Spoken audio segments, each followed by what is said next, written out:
Crane मालक बळीराम मराठेंनी मावळ पूल दुर्घटनेमध्ये प्रशासनाची मदत केली आहे। त्यांच्याशी बातचीत केलेली आहे आमचे प्रतिनिधी प्रदीप कापसे यांनी। क्रेन या सगळ्या अडचणीच्या काळामध्ये या परिसरामध्ये रेस्क्यू करण्यासाठी आणल्या। ते क्रेनचे मालक आपल्या बरोबर आहेत। सुरुवातीला हे सांगा की तुम्हाला पहिला फोन नक्की कुणाचा आला आणि तुम्हाला ज्यावेळेस हे सांगितलं गेलं की अशा पद्धतीने दुर्घटना घडलेली आहे त्यावेळेस तुम्ही या ठिकाणी क्रेन कसं घेऊन आला?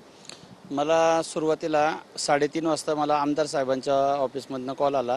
आमदार साहेबांचे पीए बोलत होते, आमदार साहेब सुद्धा स्वतः बोलत होते। त्यांनी कॉल केला की त्यांनी सांगितलं की अशी अशी दुर्घटना झालेली आहे।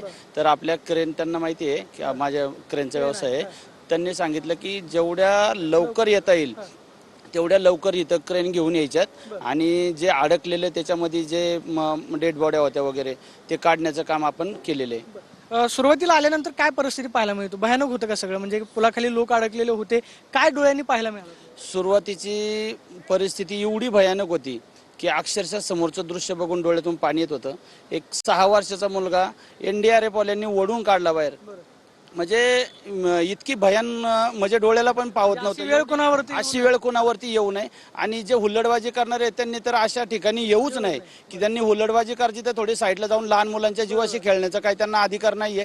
आणि जिथं आता पावसाळा चालू झालेला आहे, जिथं पूर परिस्थिती असते, जिथं म्हणजे डेंजर झोन आहे, त्या डेंजर झोनमध्ये गेलंच नाही पाहिजे। काही गोष्टीचा लांबूनच आनंद घेतला पाहिजे। लहान मुलांना काही जास्त कळत नाही तर त्यांच्या पालकांनी पण त्यांची काळजी घेतली पाहिजे।